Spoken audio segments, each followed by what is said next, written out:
maanta waxaan ka soo deganay daqiiqada ka hor dalka Djibouti oo aan u nimid inaan ka qayb galno shirkan waa shirkii 38aad ee aan caadiga ahayn oo ay isugu imaan doonaan wadamada IGAD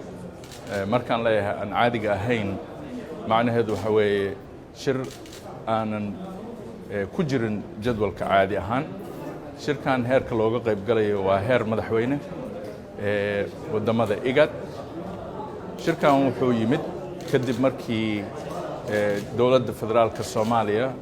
ay u qortay warqad ashkata ah